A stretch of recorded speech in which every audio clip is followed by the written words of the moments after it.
también, y a su manera, un hito mítico para las sociedades indígenas, en tanto demarca un antes y un después, un momento de terminación del mundo, un momento de apocalipsis, del cual paulatinamente solo algunos pudieron renacer genuinamente de las cenizas, replanteando y refundando el mundo y teniendo una traumática experiencia por contera de lo que había sido estos 3 décadas de expoliación sistemática del imperio del terror. Todo esto aparece en esta novela. E insisto, no es tanto el momento, ni mucho menos, de explayarse sobre la misma, pero no necesariamente en el orden de la mera coincidencia. La primera presentación que hoy tenemos la adelanta un experto en la vorágine también.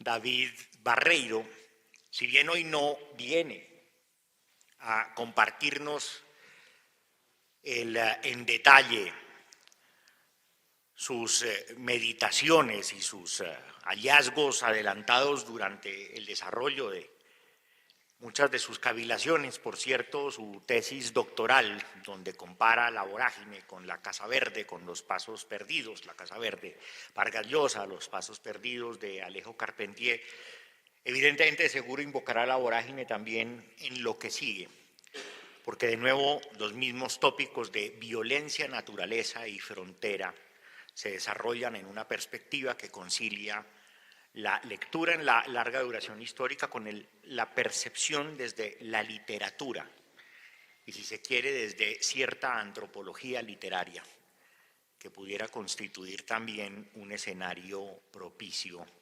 de enunciación para tratar de entender en múltiples registros estos fenómenos. David es peruanista, trabaja en París, en Nanterre, en la universidad, y es miembro del Instituto de las Américas, el Institut d'Amérique. Y también respondiendo al espíritu de los tiempos, el centenario de la vorágine nos ha recordado por múltiples vías, unas profundamente poéticas, metafóricas, pero no por ello menos significativas, comenzando por el apellido de su autor, Rivera, la relación con los ríos. La vorágine es una novela profundamente orográfica y a veces se suele ver como una novela de la selva, como una novela del llano, pero es fundamentalmente una celebración de los caminos del agua. Y una celebración, de nuevo, en una clave trágica, con unas connotaciones, además arquetípicas, que concilian las cosmologías de invasores e invadidos. Desde los ríos fundamentales que dan origen a buena parte de las sociedades amazónicas, hasta los ríos también míticos que dividen el más acá del más allá y que conducen a la tragedia y que de nuevo derivan en un gigantesco remolino. Y por ser una novela orográfica, es una novela que está también muy al orden de los tiempos, de cara al significado trascendente y tal vez en el gran orden de las cosas demasiado postergado que tienen los ríos en relación con la vida y con la muerte, valga decir, los ríos como hechos sagrados, los ríos en relación con la violencia, los ríos entendidos también como ejes de la percepción y otorgarles sentido o paradójicamente un sinsentido al hecho de la colonización, de la frontera, de la guerra. Y si la vorágine trata sobre el eje del río Putumayo y el río Izana, del río Baupés, del río Inírida, evidentemente está suscrito entre los dos grandes ríos, el Amazonas y el Orinoco, Pero existen otras tantas vorágines volcadas hacia otros ríos. Lo hemos visto en el contexto, para no ir más lejos de este coloquio, del río Atrato. Pero por supuesto que es hora de empezar a pensar de manera sistemática el otro gran eje mítico, a la vez que económico, político, estructurante de un proyecto nacional como lo ha sido el río Magdalena. Muy en el espíritu de los tiempos, digo, esta meditación ha podido irse adelantando a la luz de un diálogo profundo con la vorágine. Hace 15 días en Onda, en el curso de otro evento, pues de un talante un tanto más amplio, divulgativo y en el mejor de los sentidos ligero, pues el tópico era justamente poner a dialogar al río Meta con el río Magdalena. Pero todavía es mucho, es muchísimo lo que debemos de parar de atención para atender estos motivos tan absolutamente presentes, para no ir más lejos, en las crónicas de conquista, pero asimismo en la valoración que le otorgan distintos tipos de viajeros con equiparables distintas intenciones, intereses y misiones, al Magdalena en toda su extensión. Un río que no siempre remarcamos en cuán plural es la constitución de su eje, en cuanto abarca de distintos paisajes, regiones, identidades culturales, etcétera, y que las une, y que pues, ha fungido en esa medida como una suerte de espina dorsal del proyecto nacional colombiano, pero como espina dorsal también corre los enormes riesgos de que a la hora de quebrarse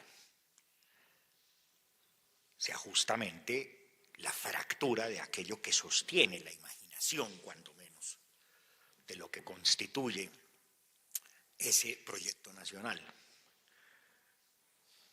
Comenzando a ver un río también atormentado por la violencia. La palabra Magdalena Medio, hasta la fecha, pero tanto más hasta hace una veintena de años, tenía una connotación nefasta en la imaginación nacional, como otro equivalente escenario del terror. Uno pudiera aventurar que incluso signado por la medianía del término, tal vez oculte otras y más matizadas lecturas, que son las que Valeria de seguro nos compartirá después de David en las intervenciones que siguen. Aprovecho y hago una pequeña corrección al programa. La adscripción institucional de Valeria es en este momento Stony Brook, en Estados Unidos, en Florida no, ya la Universidad de Toronto. Sin más preámbulos, comencemos con David y vamos surgiendo un diálogo. Me han encargado ser extremadamente celoso con algo que no está en mi naturaleza, que es el tiempo, pero confiemos que más o menos en unos 20-25 minutos podamos ir siguiendo. Voy a intentar ceñirme al tiempo. Muchas gracias por la presentación.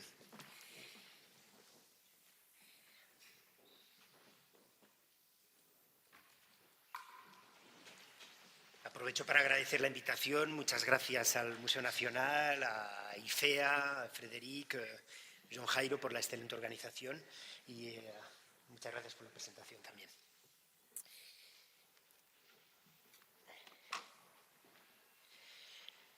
La comunicación que les propongo hoy se inscribe en el marco de mis investigaciones sobre la descompartimentación de la representación occidental del espacio natural. Y dentro de los nuevos discursos que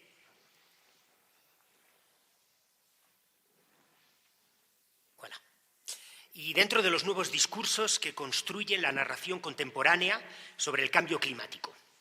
Tomaré como utensilio analítico la ecocrítica, en su interpretación más extensa y próxima a conceptos sociológicos y antropológicos. Si bien, en este sentido, será una aproximación, pues no me presento aquí como antropólogo, en todo caso como un intruso procedente de los estudios literarios. Como ya ha sido perfectamente anunciado por Frédéric y por la directora de ICANN el primer día, Bruno Latour nos abrió a finales de los 90 una enorme puerta, la de romper con el dualismo naturaleza-cultura, mostrando que esa oposición es propia de la ontología occidental, de los modernos. En 1997 habla del grand partage, lo que podríamos traducir como la separación. Un partage, una separación que es doble, la que existe entre humanos y no humanos, del que se desprende la segunda, la que opone el nosotros, los modernos, que conocemos verdaderamente el mundo, a los otros, los no modernos, que continúan proyectando sus creencias inocentes sobre una naturaleza que son incapaces de objetivar. Puede parecer ya un discurso viejuno, de passé. Sin embargo, este coloquio, en gran parte, muestra lo contrario. A partir de este marco teórico presentaré rápidamente dos momentos históricos de la violencia hecha a los pueblos indígenas, centrándome en la región fronteriza del Putumayo, Caquetá y Baupés. En dos periodos, la violencia del periodo 1980-1990 y la procedente de hace un siglo, la de los varones del caucho, próximas ambas en cuanto a la distorsión de los parámetros naturaleza-cultura. Estudiaré las dinámicas y estrategias para distorsionar ese paradigma y lo haré en gran medida a partir de la huella literaria, partiendo de La vorágine, de Eustacio Rivera, y continuando con presencias y ausencias contemporáneas de la novela de La selva. La selva, el hombre occidental, es, con sus códigos, un elemento alóctono a la selva, y es, sin embargo, el que la ha contado y explicado en Occidente hasta hace muy poco tiempo, presentándola como el espacio natural propicio al peligro, a la celada, a la desaparición. El célebre Los devoró la selva, con el que acaba La vorágine, son la muestra literaria, en parte mal interpretada, de ello. Consecuencia de la entelequia fronteriza entre Estados-nación, la selva ha vivido en vilo, y si la guerra es la ausencia de paz, este arco verde de cohesión indígena ha estado en guerra principalmente desde las lógicas extractivistas. La literatura occidental, escrita desde los centros culturales bien costeños, en el caso del Perú, bien andinos, en el caso de Colombia, ha ido haciendo evolucionar la imagen del espacio selvático desde el periodo republicano, pasando de los naturalistas, hasta la imagen actual del paraíso ecológico versus temor guerrillero, transitando, entre medio, por una diabolización, donde novelas como Sangama, de Hernández, del 42, Toá, de Piedrahíta, del 33, Inferno Verde, de Rangel, de 1908, por citar solo algunos, han hecho referencia por medio del caucho a un proyecto nacional a la vez que a una dicotomía infierno-paraíso, enfrentando el hombre con la naturaleza y a la civilización con la barbarie, generando una imagen colectiva de territorio salvaje que devora al extraño. Las diversas comisiones ayudaron a denunciar, pero también a alimentar esta imagen. Haré una pequeña contextualización sobre el Putumayo y la maldición de los recursos naturales. Tanto en el siglo XIX como en el siglo XX, la guerra en la selva ha destruido tierras de cultivo, forzado su abandono, dejado territorios sembrados de minas y explosivos, siendo cualquier idea de sostenibilidad imposible. A partir de la Constitución del 91, lo hemos dicho varias veces en estos días, y los derechos para las comunidades indígenas, se impulsó una apertura económica que iría en detrimento de las economías indígenas y campesinas. Se debilitó el papel regulador del Estado y se promovió el modelo extractivista. El caso de Putumayo es emblemático en este sentido. Una enorme riqueza natural y, sin embargo, como dicen Jeffrey Sachs y Andrew Warner en el 95, en su famoso estudio, sufre una maldición por la riqueza fácil, donde los auges en exportaciones de recursos naturales promueven la desindustrialización de la economía, afectando directamente el crecimiento económico. Se considera que las guerrillas llegaron al Putumayo en la década de los 70 e inician los cultivos de la hoja de coca hacia los años 80. Esto aumentará por efecto de la carencia de infraestructura vial y cadenas productivas estratégicas para los cultivos tradicionales como el maíz, la papa, el plátano, la yuca o el arroz. El pago al contado, la rentabilidad y la garantía de mercado son ventajas que ofrecen a los campesinos este tipo de cultivos ilícitos. Este será la punta del iceberg de una serie de estrategias para desvincular a los pueblos indígenas de la tierra, física e espiritualmente. Presento aquí ahora, aquí tenéis en el centro La Chorrera, que fue el centro donde tuvieron lugar las grandes explotaciones de caucho. Presento ahora aquí una lista de las estrategias a las que fueron sometidas las comunidades Bora, Corebajú e Inga, principalmente a partir de los testimonios para la Comisión de la Verdad y ciñéndome a los periodos 94-98. Primero, ruptura del vínculo generacional por medio de la fractura del proceso vital y generacional del pueblo con la eliminación de las voces de los mayores, que guiaban a los jóvenes y la comunidad. La construcción de infraestructuras, en muchos casos efímeras para su utilización, pero perecederas en sus consecuencias de alteración ecológica, construcción de pistas de aviación. Esterilización forzada a reclutas, evitando la hipotética vuelta al ciclo generacional en caso de separación de la guerrilla. La militarización del espacio natural y limitación de movilidad. Se prohibieron la libre circulación durante la noche.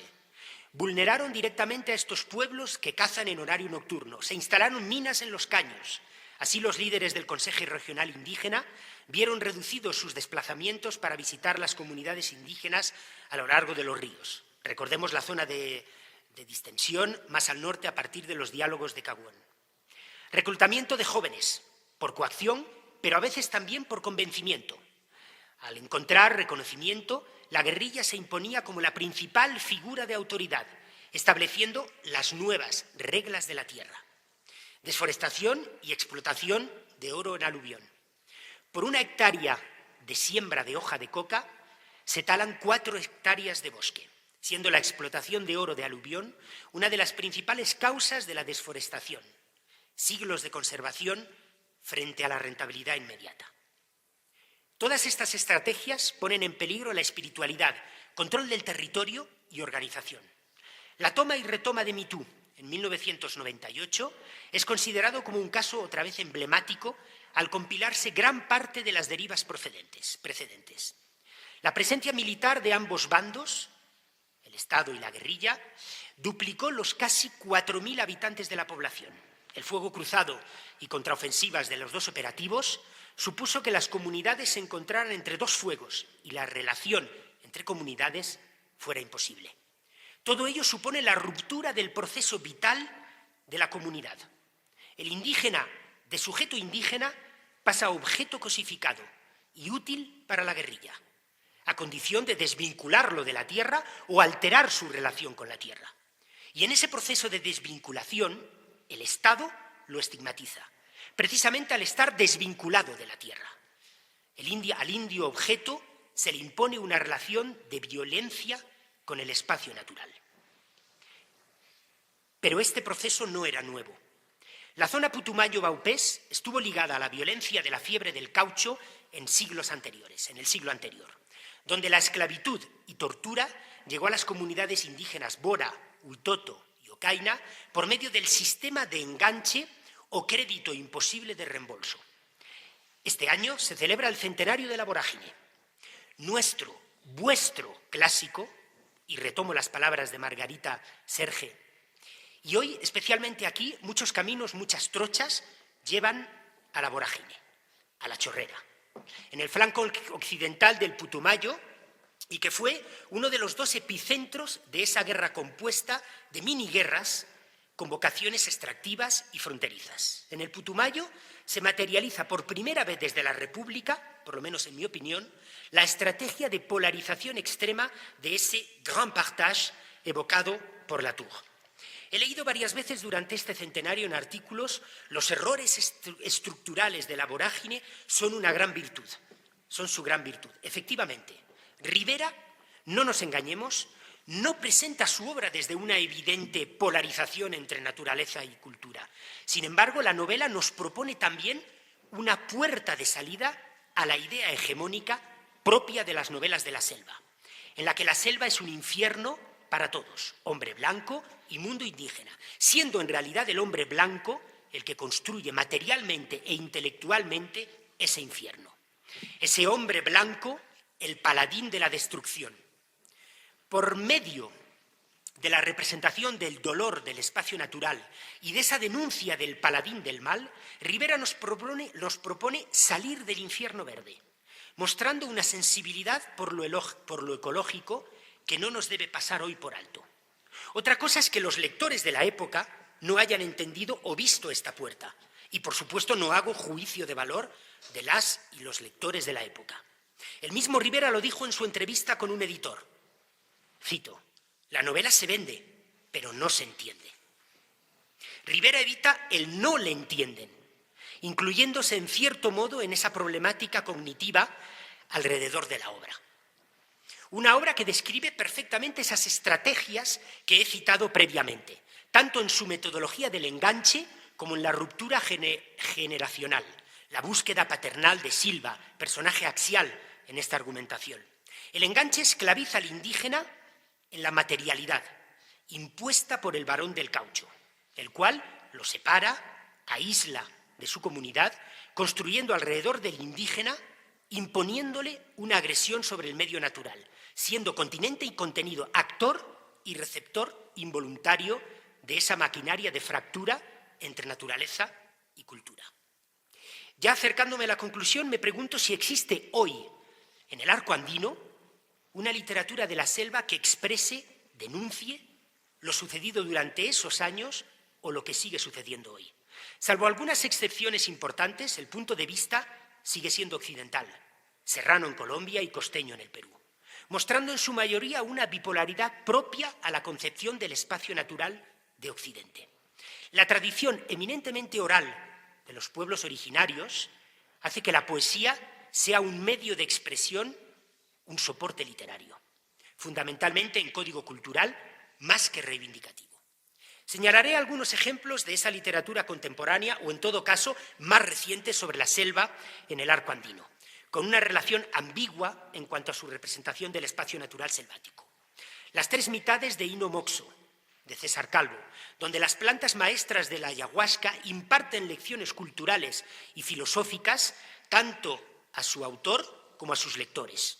Podría igualmente citar a la peruana Pacheco Medrano, El año del viento, la muy reciente novela negra, Madre de Dios, de Andrea Ortiz de Ceballos, o la obra Un espejo en la selva, novela escrita por el puertorriqueño Silverio Pérez Figueroa, quien a través de la obra aborda los entresijos de la guerrilla colombiana y la lucha de un hombre que hará lo imposible por sobrevivir. Por supuesto, quedo a la escucha de toda sugerencia, lejos de ser esta una lista exhaustiva y definitiva. Y ya para acabar, si bien la crítica literaria sostiene que La vorágine, de 1924, y Toá, de 1933, inician la denuncia sobre la barbarie de la explotación del caucho en la Amazonia colombiana, es Au cœur de l'Amérique vierge, también de 1924, la tengo conmigo, el escritor nariñense Julio Quiñones, la que inicia desde una perspectiva indígena la presentación de la vida en la selva. Además, es una obra que dimensiona el desastre cultural que significó el exterminio de los Huitoto, grandes sabedores de un pasado milenario, por parte de la compañía de César Arana en el Alto Amazonas. Aquí tenéis el ejemplar y creo, si no me equivoco, que en la sala hay otro ejemplar. ¿Correcto? Muchas gracias.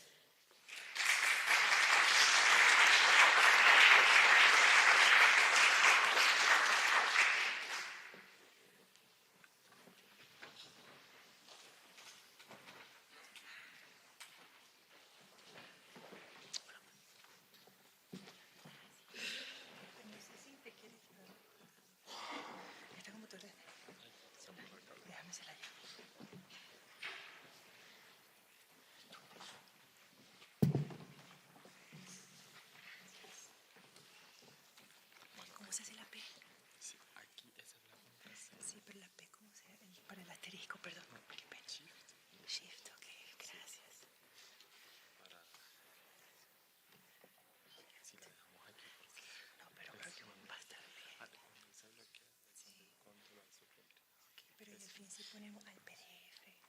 Ah, pero PDF está mejor, ¿cierto? No tiene ese problema. Ah, no, sí tiene. Claro. Sí, igual. ¿Y cómo lo paso así? Sí. Ok. Perfecto. ¿Eso pasa? Okay. Yo lo que les recomiendo es como... Ah, ok, moviéndolo, ok. Sí, claro. No, esperemos que no pasen 5 minutos. Gracias. Bueno, a ver si me escuchan bien. ¿Sí? Un poco más cerca. Bueno. Ok, perfecto. Creo que así mejor. Buenísimo. Ok. Perfecto. Bueno, aquí está mi nombre. Me llamo Valeria. Yo soy historiadora y que vamos a pasar una novela de la selva a un chisme de vecinos que creo que está buenísimo. Entonces, bueno, acabamos de almorzar. Vamos a ver si lo puedo mantener abierto. La gente se duerme después del almuerzo, yo incluida. Pero bueno, esperemos que no me pase. A ver, que hoy les voy a presentar parte de lo que ha sido mi trabajo doctoral y bueno, para hoy lo titulé Fluir hacia la paz, porque bueno, es parte de mi trabajo doctoral, pero para esta presentación quería darle como un vuelco de algo que estoy tratando de hacer, que es empezar un poquito a negociar o a coquetear, por decirlo así, un poquito con el pensamiento político o la ciencia política, un poco. Entonces, bueno, yo soy historiadora y trabajo asuntos de raza, de alimentación y de el ambiente. Y bueno, aquí está la presentación. Y les quería primero mostrar este mapa, porque en este mapa lo van a ver hasta el cansancio de aquí a 10 minutos, 15 minutos. Entonces, bueno, y sé que no se ve muy claro, entonces voy a tratar de ser igual descriptiva. Y bueno, gracias también a los organizadores por este espacio, a Frederic por haberme salvado de tener que describir este mapa, salvando la diapositiva. Y este mapa es producto de una disputa de tierras que tomó lugar de 1796 a alrededor de 1806 entre la comunidad de Chiriguaná y Domingo López Bordelo, don para resaltar el hecho de que era considerado un personaje importante en su contexto. Entonces, bueno, para comenzar, y ahí les voy contando un poco el mapa y se van a familiarizar un poco. Esta disputa de tierras, primero quiero decir que duró un poco más de una década entre estos dos personajes. Y lo curioso, para mí lo importante, es que también se trata de Chiriguaná, que era una comunidad de gente libre de todos los colores. Y ahorita voy a explicar lo que eso significaba en el contexto. Me quiero enfocar en esta disputa en la época colonial tardía porque tiene mucho potencial para ayudar a pensar la paz, pienso, ambiental, incluso en el presente, basada en el concepto de la tradición tópica o Utopian Tradition que ha desarrollado esta académica Paulina Ochoa Espejo. Y bueno, es un concepto bastante complejo, sin embargo quería resaltar 3 cosas que me ayudan a mí y espero que ustedes también a mirar este episodio. Y la afirmación que hace Paulina Ochoa Espejo al hablar de esta tradición tópica es que, ¿qué significa? La afirmación principal es que es vivir, que vivir en lugares particulares crea una serie de obligaciones éticas y políticas con el lugar. Segundo, lo que también nos dice es que hay una conexión moral entre los individuos y estos lugares que habitan. Y la tercera afirmación que ella hace es que necesitamos tomar los conceptos del lugar y espacio y territorio seriamente para darnos cuenta de que la presencia física de habitantes en un lugar específico les otorga derechos muy específicos también, que usualmente, según el modelo de territorialidad que tenemos ahorita en el presente, tiende a ser otorgado derechos y responsabilidades a aquellos que pertenecen a un grupo particular con una identidad específica. Entonces, básicamente, es un poco lo que hace la afirmación de la tradición tópica. Y bueno, a mí me parece súper útil para mirar el caso de Chiriguaná, y es un caso en construcción, entonces también estoy muy abierta a lo que tengan que contarme y decirme y comentarios, etcétera. Y el caso de Chiriguaná me ayuda a ejemplificar por qué la tradición tópica puede ayudarnos a pensar, bueno, cómo fluir hacia la paz, que suena un poco idílico, pero puede funcionar. Entonces, bien, sé que obviamente aquí hay mucha gente colombiana que no necesita ninguna contextualización, pero por si acaso, primero un mapa un poco amplio de lo que es el río Magdalena, que fluye desde el sur, más allá de donde corta la diapositiva, en los Andes hacia el norte y termina en el Mar Caribe. Y es un espacio muy importante también porque el Mar Caribe durante la época colonial es este espacio donde entra o a través del puerto de Cartagena muchos de los esclavizados que vinieron de África a partir de la trata de cuerpos. Y en el periodo colonial también contribuyó este punto de encuentro a la mezcla racial que luego resulta en la gente libre de todos los colores. Entonces, bueno, eso sigue informando las dinámicas raciales que tenemos en Colombia hasta el día de hoy, pero esta intensidad de mezcla resultó en lo que conocemos como gente libre de todos los colores, que fueron estos esclavizados africanos, afrodescendientes, que sobre el tiempo se fueron también mezclando con poblaciones indígenas como los Tairona, los Inúes, los Chimilas y los Yareguíes, a menos cantidad, pero sí ocurrían esas mezclas. Entonces, ¿qué quiere decir esto? Quiere decir que la gente libre de todos los colores como categoría colonial, en verdad, cuando estamos hablando de esta gente, estamos hablando de afroindígenas, de afrodescendientes, de africanos libres y mestizos. Entonces, es un grupo plurivocal, pluriétnico, muy variado, no es nada homogéneo. Eso quiere decir que su visión del espacio y su visión del río también es muy heterogénea y muy pluriétnica, plurivocal. Entonces, bueno, eso me hace preguntar qué hubiera significado para la gente libre de todos los colores vivir en esta intersección entre la indigeneidad y la africanidad en un contexto de la región que ahora es Colombia. Y bueno, vamos ahora al chisme de vecinos.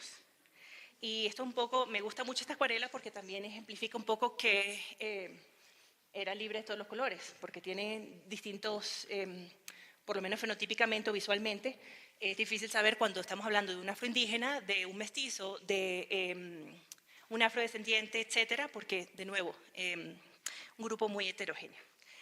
Entonces, bueno, volvemos al mapa por segunda vez y esta comunidad chiriguaná estaba compuesta mayoritariamente por gente libre de todos los colores.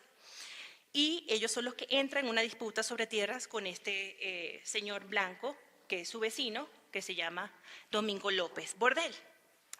Y lo que pasa, en realidad, es que este mapa es resultado también de esa disputa que, bueno, cubre una documentación de como 300 páginas en realidad.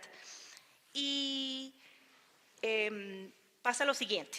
En el año 1796, Domingo López Bordel dice, no, mira, esta gente se está creciendo. Y él dice, afirma, que la comunidad chiriguaná, que serían como las casitas que se ven de este lado, sería la comunidad chiriguaná. Y aquí está lo que Domingo López Bordel afirmaba que era parte de su propiedad. Entonces, bueno, hay una disputa de tierras por invasión de lo que Domingo López Bordel dice que era su propiedad. En un momento, Chiriguaná obviamente responde y se genera una serie de documentos acerca del caso. Uno de los que más me parece notable es este censo, que de nuevo son como 50 páginas de censo, pero me dicen lo primero acerca de las características de esta comunidad chiriguaná. Sabemos que son gente libre de todos los colores, pero que son también sostenientes de una cultura anfibia. Y esto es un poco, por ejemplo, en la primera línea, por decirlo así, está un señor listado que se llama Jacinto Suárez. Jacinto Suárez dice ser, para los que lo están censando, que es pescador y boga. Boga, para los que a lo mejor no son colombianos, están en el contexto histórico, eran trabajadores, hombres libres de todos los colores, que trabajaban transportando, bueno, todo lo que tú te puedes imaginar, desde plátanos hasta pianos, hasta todo, sobre el río Magdalena, en estos botes de carga pesada. Entonces, este señor nos dice, Jacinto Suárez, que tiene 42 y está casado, es pescador y boga, se sostiene de ambas maneras. Y está casado con Juana Manuela, 34, y tienen varios hijos. En la segunda línea vemos un hombre que se llama Eusebio Vaquero, de 39, también casado, y él nos dice que es labrador y boga. O sea que él tiene, su vida se sustenta de la tierra, labrando la tierra, pero también es boga. Entonces se turna para hacer las dos cosas. El tercero sí ya es un todero, él hace de todo, él es pescador, es boga, es labrador y bueno, tiene una familia bastante grande, entonces lo puedo entender. Y se llamaba Juan Bautista Ruiz, tenía 45 y estaba casado con María Dionisia, que tenía 43 y tenían de nuevo varios hijos. Entonces, bueno, es una comunidad, al parecer, según los documentos, bastante productiva. Y si nos acercamos también están en un lugar muy particularmente también estratégico. Por ejemplo, aquí vemos que Chiriguaná, no se ve muy bien en la imagen, pero se las voy a describir, y de nuevo es la comunidad que queda hacia aquel lado, hacia la izquierda. Sí. Y bueno, tenían cárcel, tenían iglesia, tenían una plaza principal, que usualmente eran síntomas de una buena comunidad desarrollada en la época colonial. Y si vemos el mapa más amplio, entonces estamos viendo que están dentro de una red acuática muy interesante. Tienen acceso a ciénagas, tienen acceso a tributarios del Magdalena como lo es el Cesar, y por eso también pueden llegar al Magdalena. Eso quiere decir que con la producción de Chiriguaná, de estos pescadores, de estos bogas, de estos labradores, ellos llevaban sus productos a lugares como Mompox, a Barranquilla, Santa Marta y Cartagena. Y eso puede parecer que está súper cerca para nosotros, pero era algo de admirar el hecho de que pudieran moverse en esa red acuática de esa manera para llevar su producción. Entonces, bueno, en un momento, como dije, la comunidad chiriguana dice, mira, no, nosotros no estamos invadiendo ningún territorio, y para Chiriguaná pues no había conflicto, simplemente ellos declararon que no estaban invadiendo propiedad porque el contrario, esa propiedad o esa tierra había sido siempre de uso común. ¿Cuál es el problema? Y también, en particular nos dicen, ellos también tienen su abogado, su representante legal, y a través de él la comunidad afirma que esas tierras que han usado son de uso común y que no se distinguen ni por tiempo ni por terreno, como así la han disfrutado dichos vecinos en paz y sin contradicción en todo el tiempo de los anteriores dueños. Pero ¿qué pasa? Todo aquí ha estado bien, no entendemos, básicamente. Por otro lado, entonces, aquí es importante hacer un paréntesis para decir que por el otro lado, este vecino, Domingo López Bordel, también era productor de cultivos, etcétera, y probablemente también una comunidad como la de Chiriguaná se sentía como una amenaza para él y a su propia producción. Por ejemplo, sabemos, y aquí bueno, se me escapó una en inglés, pero no pasa nada. Sabemos que Chiriguaná en el año 1805 tenía más de 7.000 cabezas de ganado vacuno, tenía más de 3.000 bestias, que usualmente significan mulas y demás, 3.000 puercos, 350 cabras, pero también tenían buena producción de queso, de plátano, de cacao, de maíz, de arroz, de azúcar de caña, porque tenían sus propios trapiches e incluso producían velas. Entonces, bueno, era una población muy prolífica. Pero para mí lo más interesante es la competición sobre el espacio o sobre las visiones del espacio que crea la comunidad de Chiriguaná y este vecino blanco, Domingo López Bordel. Entonces, bueno, Domingo López Bordel y su representante legal hacen su testimonio, ellos montan su caso, etcétera, y ellos tienen una visión del espacio que es muy regida por la medición. Entonces, Domingo López Bordel y su representante dicen, se mandó a formar una carta topográfica, se hizo el reconocimiento del terreno, se averiguó su extensión y por un juicio ordinario se oyeron a las partes. Y el representante legal, me imagino con mucha frustración, dice, y en tales circunstancias, ¿qué otra cosa pudiera desearse? Para ellos la medición reinaba sobre cualquier otro entendimiento del espacio. Ya medimos todo. ¿Qué quieren? Y bueno, entonces ese es el caso de don Domingo López Bordel. Pero por el otro lado, la comunidad de Chiriguaná tenía una visión del espacio que estaba muy guiada por su cultura anfibia. Y ellos decían, mira, no entendemos el espacio así. Para nosotros no es una justa distribución del espacio solamente porque lo mediste. Y al principio se hace un veredicto primero donde favorece a Domingo López Bordel, la comunidad no queda contenta y dice, por supuesto, que las tierras que le fueron asignadas son pues terribles y dicen, por ejemplo, que están en playones. Playones son pedazos de tierras que se inundan por buenas partes del año. Entonces yo dice que están en playones, en tierras que apenas amenazan los inviernos, no pueden aprovecharse ni servir para uso alguno. Eso es inservible para ellos, si tienen ganado, si tienen cultivo, etc. Entonces para ellos no les importa la medida, nos importa es tener tierra que nosotros podamos producir o cultivar y pastar para el ganado. Entonces básicamente lo que pasa es que algo como playones o inundaciones o tierras que están vulnerables a la inundación no podía apoyar o sustentar el estilo de vida anfibio que habían desarrollado. ¿Qué nos quiere decir esto también?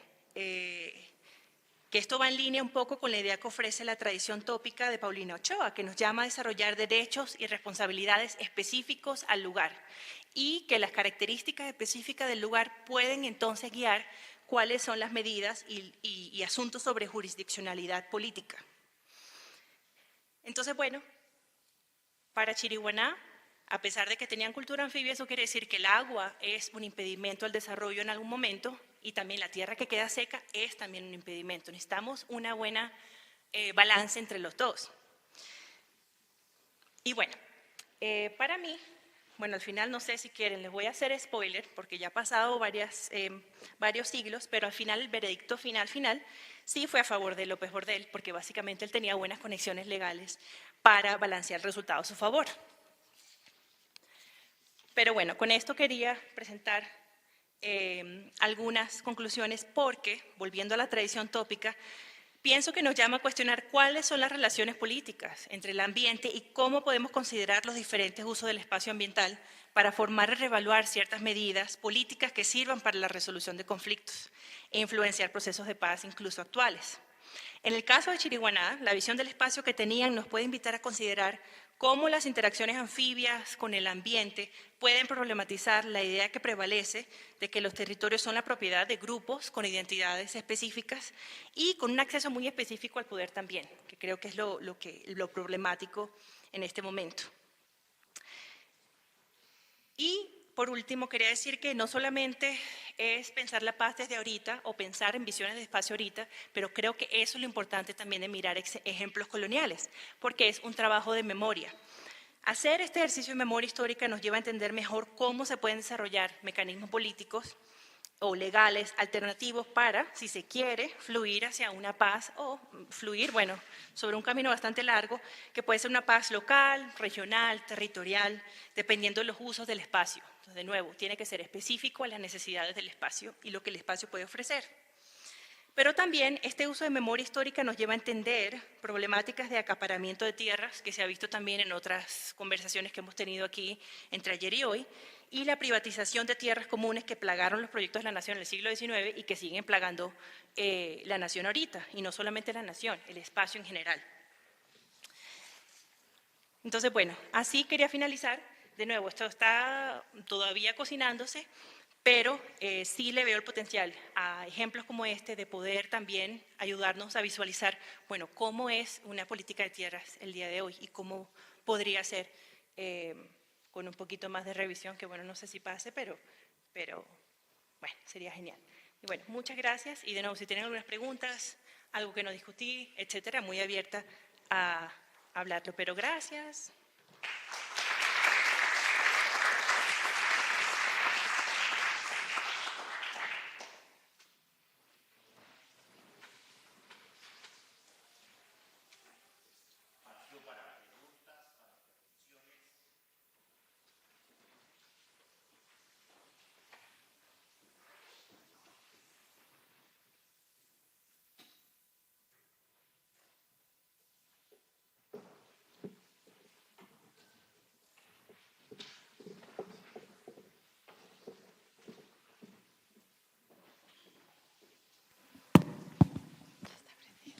¿Alguna pregunta? Sí. Bueno, muchas gracias por las intervenciones, estuvieron muy interesantes. La mía era más como un comentario respecto de la primera intervención del doctor Barreiro, y me pareció muy interesante el análisis literario. Hay un texto de David Copenagua que está en francés, que se llama Hablar a los blancos, y es justamente como un indígena decide escribir un texto hablando sobre la historia de su familia, porque lo escribe en francés, y es súper interesante porque él decide escribirlo en francés para poderle hablar a los blancos. Entonces narra un poco su historia y la historia de su familia, un poco una historia de colonización, pero al mismo tiempo él tampoco culpabiliza a los blancos, porque él se siente de una u otra manera un blanco hablando en francés, y me pareció muy interesante. Me acordé mucho de este texto porque usted hace referencia a eso en la presentación, y creo que en la literatura, sobre todo en la literatura que viene de pueblos indígenas, creo que ahora se está dando un discurso diferente.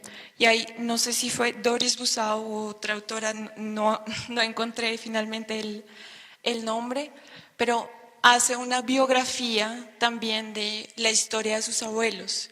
Y esa biografía que le hace un poco narrando la historia de sus abuelos, la hace con una perspectiva de, bueno, ahora yo voy a contar una historia diferente, una historia en medio del extractivismo, pero una historia que la quiero contar a mi comunidad. Y bueno, solo quería compartir eso porque me pareció que va muy acorde con su exposición, que estuvo muy interesante. Muchas gracias. Yo creo que es un discurso que es muy necesario, y precisamente el otro día descubrí que el año que viene en Leticia va a haber un festival, un salón sobre literatura amazónica, sobre literatura de la selva. Algo que del otro lado, es decir, en la zona de Perú, por unas condiciones y una relación diferente al mundo indígena, sobre todo en cuanto a cantidad de población. En Iquitos cada año, cada 2 años, hay un certamen de literatura de la selva. En Madre de Dios hubo el año pasado.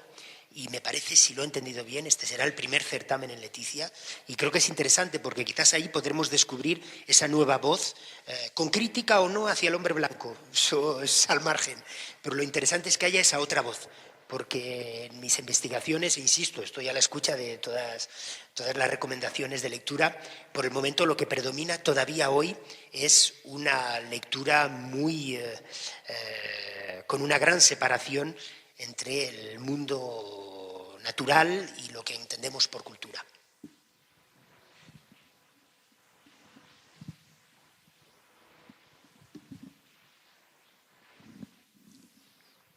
¿Tenemos alguna otra atrás? Atrás, allá.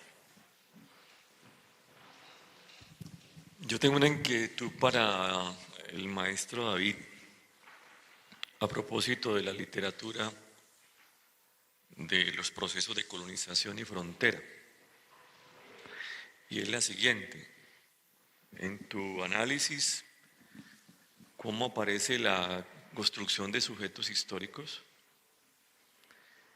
En parte que ha sido como un eje narrativo, y es la relación crítica entre civilización y barbarie. Lo digo porque en alguna medida, como lo dicen algunos colegas historiadores, pareciera ser que en el caso de fronteras interiores, en valles interandinos en Colombia, entre la segunda mitad del XIX y comienzos del siglo pasado,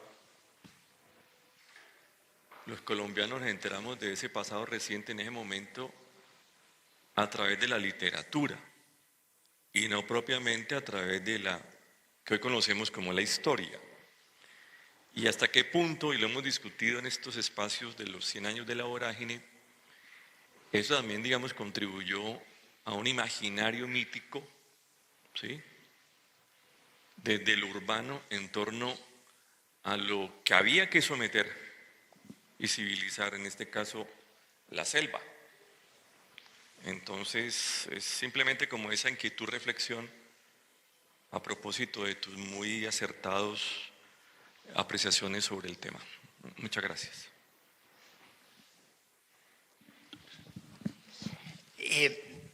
Yo creo que no debemos perder de vista que La vorágine se escribió en un momento, creo yo, de crisis identitaria en el país.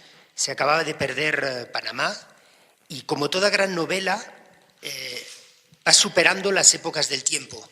En una primera lectura se hizo una interpretación nacional, porque lo tiene, porque lo es, y hoy en día, y es lo que yo intento, yo y muchos otros críticos estamos intentando reivindicar, es esa otra lectura en la que el espacio natural sale de esa selva atroz, de esa selva que degrada al hombre occidente y que ha sido degradada también por el hombre indígena, y intentando mostrar una cierta sensibilidad. A nivel histórico, yo creo que ustedes están mucho mejor situados que yo para hacer una interpretación de esa novela, pero por lo menos desde Europa y desde los ámbitos académicos europeos, universitarios, tanto en París como en Barcelona, que son los en España, que son los que conozco, primero hemos pasado por una lectura básicamente histórica de construcción de una nación, y luego más tarde ha habido esas otras interpretaciones. Y pasados los años, creo que evidentemente la vorágine todavía hay que leerla desde esos puntos de vista diferentes. Y es lo que hace grande esta novela y que hoy, 100 años después, todavía se siga interpretando, se siga analizando, y embajadas colombianas en Europa propongan charlas desde tan variadas como, por ejemplo, cómo se interpreta la situación de la mujer en la vorágine, o si hay o no una sensibilidad ecológica, o en qué medida ayudó a la construcción de la nación colombiana. No sé si he contestado la pregunta. Sí, también quería hacer un comentario, pregunta también a raíz de tu investigación para la primera exposición. En el hecho de incorporar a veces estos puntos de vista indígenas, muchas veces, bueno, no hay como registro histórico, pero pienso en el trabajo de Fernando Santos Granero, Slavery and Utopia, Wars and Dreams of an Amazonian World Transformer, en donde describe una figura ambivalente como lo es José Tazorenzi en la época del caucho en el Alto Ucayali, y como esta experiencia como esclavista de poblaciones indígenas lo llevó al final terminar siendo un líder muy se podría decir muy nativo, ¿no? En tanto lo movilizó ciertos aspectos de la cosmología yánica. Entonces, quería consultarte cómo se podría incorporar estas figuras ambivalentes también que se dan en estos tiempos, en estas narrativas, para poder calzar todos los puntos de vista, ¿no? de una época en donde también muchos pueblos se arrepienten ahora en una memoria histórica de por qué se entregaron a la época de la goma, del caucho. Yo, si he entendido bien tu comentario, si no luego hablaremos más tarde, pero yo creo que esos personajes ambivalentes, que son los que haces referencia, precisamente hoy me da la sensación que están en el núcleo de la literatura que se escribe hoy sobre la selva. En particular, por ejemplo, la novela negra. Acaba de salir, creo que lo he citado, una novela de Ortega que se llama Madre de Dios, en referencia precisamente a la región también trifronteriza del sur del Perú, en la que el eje principal, la estructura de la construcción de la novela se basa en esos personajes ambivalentes. Y no debemos confundirnos, no es un personaje ambivalente el que debemos pedir a la literatura en estos momentos, sino que debemos pedir más lo que comentaba usted hace un momento, esa lectura más interior, más de dentro. Nos falta un Arguedas, quizás, que consiga expresar lo mismo, pero no desde los Andes, sino desde la selva. El problema es cómo conseguir ese Arguedas, cuando la cultura original está basada en una cultura oral, donde normalmente se pasa por la poesía como transmisión literaria. L'enjeu, como dit en francés, la implicación es muy complicada, pero si queremos seguir disfrutando de la literatura, viéndola desde todas las perspectivas posibles, tenemos que conseguir eso. ¿Cómo se puede conseguir?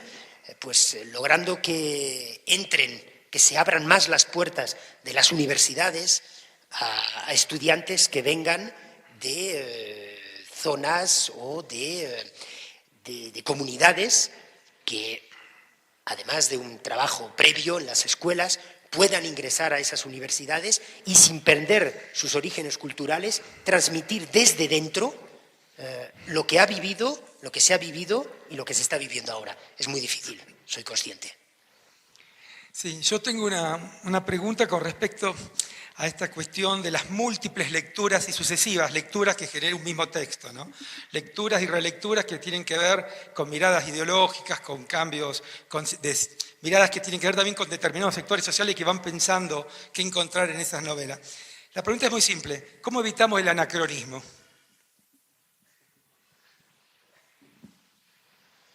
Depende del tema que se toque. Por ejemplo, si se toca la situación de la mujer o la sensibilidad ecológica, sobrepasa el tiempo, en el sentido de que no existe un tema hasta que no se verbaliza. Y porque antes no estuviera verbalizado, no quiere decir que no existiera. Por lo tanto, ¿hay machismo en la vorágine? Sí. ¿Hay un trato degradante en algunos casos hacia la mujer? Sí. Soporta una lectura histórica en ese sentido. En cuanto a la sensibilidad ecológica, pues salvando las distancias, estaríamos también en lo mismo. Por ejemplo, no se puede considerar, evidentemente, ninguna de estas novelas, ni Los pasos perdidos, que son la que trabajé, ni La Casa Verde. Precisamente yo intentaba buscar dónde habían puesto el cursor ecológico, pero claro, mi primer error era utilizar el término ecológico, puesto que ahí hay un anacronismo. Hasta que no entendí que no podía utilizar el término ecológico, no conseguía arrancar en mis estudios. Había que pasar por sensibilidad, por otro tipo de terminología. Pero depende, mi modesta opinión es que depende del tema en el que se toque. Pero la cuestión es muy importante y difícil de responder, imagino.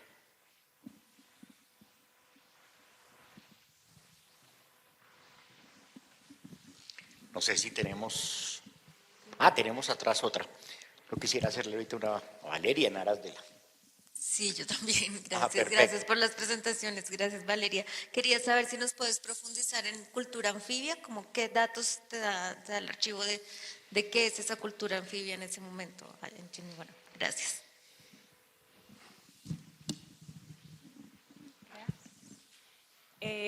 Sí, bueno, esa parte todavía está en desarrollo.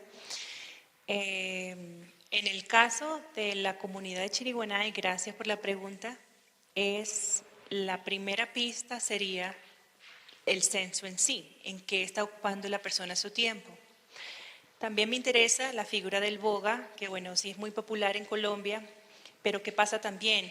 Que entendimientos actuales de cultura anfibia básicamente nos dice que cultura anfibia es lo que se meten en el agua y que chévere, y rescatar un poco el aspecto acuático. Pero lo que noto yo en un lugar como Chiriguaná es que, por ejemplo, reta un poco el entendimiento actual de cultura anfibia, porque ¿qué pasa? Entonces, si vemos a un personaje como el boga, como cultura anfibia, entonces lo pensamos como una persona que está en el agua y por eso entonces es itinerante e impermanente en el espacio. Entonces, no nos permite ver a un sujeto libre de todos los colores como alguien que pueda tener afectos o estar arraigado a la tierra. Entonces, también en ese arraigo a la tierra, cuando vemos que un boga, que sabemos que es una persona así, con un trabajo bastante itinerante en el agua, cuando entendemos que también cultiva maíz, arroz, tiene una familia, tiene un hogar, ahí es donde también demuestra la idea de la cultura anfibia como en verdad tomar seriamente ambos ámbitos, no solamente el agua, sino el aterrizaje. Entonces, eso también, el afecto familiar, para mí me parece también una otra expresión de la cultura anfibia para el caso de Chiriguaná. Entonces también es eso, un repensar de qué significa para nosotros cultura anfibia basado no solamente en el entendimiento actual, sino una visión colonial también que hable desde la gente libre de todos los colores y cómo ellos perciben el espacio. Entonces también, ¿qué me dice? Que sí, el documento me dice, mira, ellos sí aprecian el agua, pero el agua es un inconveniente terrible para ellos en cualquier momento. Y ellos necesitan igual de tierra y necesitan mantener un hogar. Entonces también esa dicotomía, o no dicotomía, esa complementariedad es lo que históricamente me hace llamarlo también una cultura anfibia como lo entienden ellos, no solamente como lo entendemos nosotros de que wow, es pesquero o es perlero o es pirata o lo que sea, entonces va al agua. No, es tener esas dos visiones del espacio igualmente presentes porque ellos la tenían. No sé si eso contesta un poco la pregunta, pero sí. Gracias a ti.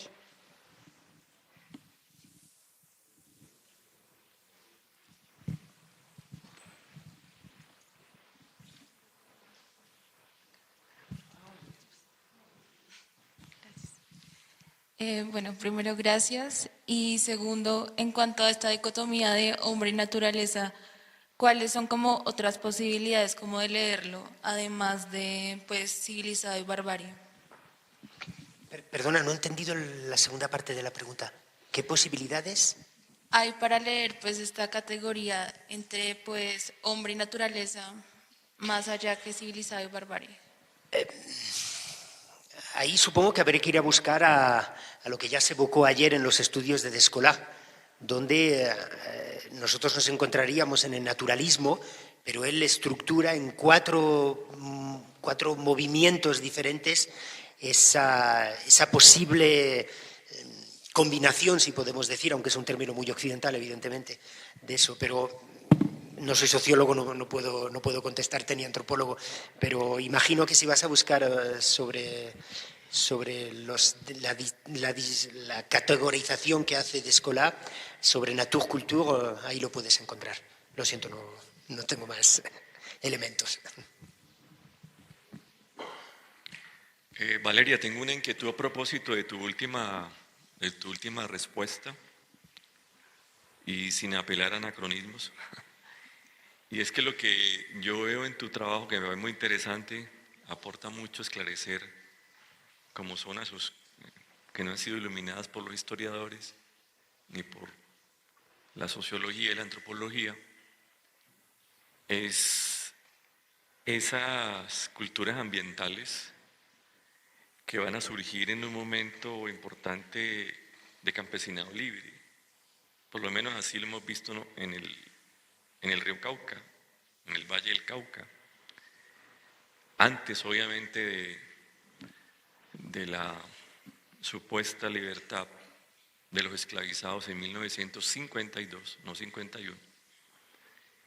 Y es que si hay una relación de lo que tú llamas cultura anfibia, pero que tiene que ver indudablemente con unas economías campesinas sustentadas, ¿sí?, sustentadas en unos micromercados o mercados territoriales, caso de la pesca y el pan coger. Entonces aquí la pregunta es esta: en lo que tú estás viendo, ¿en qué momento entra o está entrando, digamos, esa otra economía que es la que rompe lo que yo intenté presentar ayer, que es la que rompe con la introducción de otras especies vegetales y animales, en este caso, por ejemplo, las pasturas, ¿sí? Y lo segundo, que tú lo planteaste al comienzo, es esa red hídrica que permite justamente el desarrollo de esos mercados ya con el Atlántico, o sea, con los puertos. Mencionaste Barranquilla, mencionaste Santa Marta, porque eso también va a producir o unas tensiones o va a producir también unas oportunidades muy interesantes durante el siglo XIX en el contexto, también hay que decirlo, aparte de los libres de todos los colores, de diversos procesos de cimarronaje. Bueno, esa me parece una pregunta maravillosa y usualmente las preguntas maravillosas no tienen buenas respuestas. Entonces, bueno, aprecio mucho la pregunta porque me hace pensar qué pasa también que, bueno, cuando está sí, como al comienzo del siglo XIX, entonces la verdad yo le pierdo la pista qué pasa con Chiriguaná. Y sí es cierto que mi trabajo, por ejemplo, termina cronológicamente hablando en 1860, entonces sí puedo empezar a ver, no te podría contestar cuándo cambia el flujo o cómo cambian esas dinámicas, pero lo que sí puedo contestar es, y no sé si esto nos daría una pista, cuándo hay la disrupción a la dinámica de una comunidad como Chiriguaná. Y ahí es donde volvemos a la idea de la cultura anfibia, porque ¿qué pasa? Lo que yo deduzco es que también una figura como estos hombres que trabajaban de pescador y boga o labrador y boga, usaban su propia navegación. Entonces el boga, ¿quién era? Una persona que dentro de todo tenía un conocimiento cosmopolita porque sabía a qué precio se vendía cada cosa en cada puerto. Entonces, si el boga entonces va a su comunidad en Chiriguaná u otra comunidad, sabe, a lo mejor, bueno, mira, aquí puedo sacar maíz a este precio que es competitivo y puedo ir a Mompox y vender eso porque ahorita los precios están así, yo lo puedo vender de esta otra manera. Entonces, ahí hay una dinámica muy particular. ¿Qué pasa? Que eso cambia mucho con la introducción de la navegación a vapor. No, obviamente no de una vez. El primer barco a vapor súper accidentado pasa en 1823, pero ya para 1860 eso es una dinámica muy diferente. Entonces, ¿qué pasa también con esos flujos de alimentación y esa relación anfibia con el ambiente? Cambia, y ahí es donde yo veo una disrupción que puede haber sido parte, no digo yo completamente, el origen a esa dinámica cambiante de quién maneja esa producción y esas redes y cómo cambia entonces la red. Porque también eso es lo que pasa, el imaginario del espacio cambia mucho.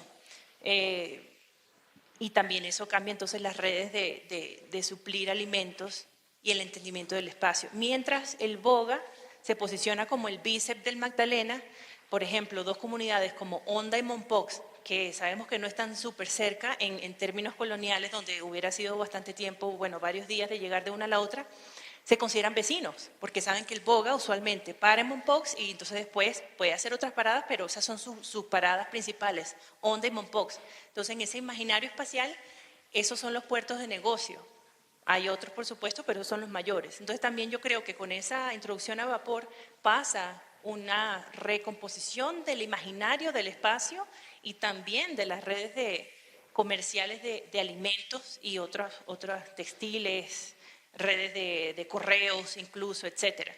Entonces no sabría exactamente cómo surgen nuevas dinámicas, pero sé cómo empiezan a morir dinámicas antiguas. Entonces no sé si eso ayude, pero sí. Quería encadenar lo que estás diciendo desde un punto de vista literario. A mí siempre insisto en el hecho de que es imposible, habla el profesor de literatura, es imposible interpretar la literatura latinoamericana, desde Argentina hasta México, sin entender justo lo que estás diciendo ahora. La movilidad, el fenómeno geográfico, la orografía, es imposible. Leído desde aquí es algo que forma parte de vuestras vidas, de vuestro universo, pero leído desde el exterior, cuando digo el exterior digo no el continente americano, es imposible entender cualquier tipo de literatura, desde la literatura de inicios de la literatura republicana en Argentina hasta la mexicana, pasando evidentemente por toda la literatura del arco andino, sin ese valor añadido, insisto, valor añadido que tiene la interpretación geográfica, los movimientos. Estuve en Leticia hace 4 días. Es difícil leer esa ciudad como hombre blanco europeo. Es muy difícil leer esa ciudad, leer esa región. Pensar que para desplazarte a un pueblo que en el mapa está en un dedo, necesitas 3 días en barco o un avión que te va a conectar con otro. Y eso, en cierto modo, ese paso al papel en la literatura de finales del siglo XIX y comienzos del XX jugó en parte una mala pasada a algunos lectores europeos que lo interpretaron con un aspecto folclórico, cuando en realidad no lo es. Es intrínseco a la sociedad y da, insisto, un valor añadido. Perdona, es que me parecía que era interesante sobre el río. Bien, ¿tenemos alguna otra? Bueno, yo quería cerrar con un par de preguntas. Ya creo que el tiempo nos obliga a ir dándole clausura a la jornada de hoy. De cara al concepto que tú utilizas, Valeria, ¿cómo conciliar lo tópico con lo móvil? Es decir, en un universo en el cual la población en cualquier caso experimenta cuando menos en ciertas temporalidades una enorme movilidad, y es gente que se mueve, y que se mueve a veces entre sistemas enormemente diversos, entre alturas distintas que inclusive disponen distintas formas de organización social, distintas economías, en fin.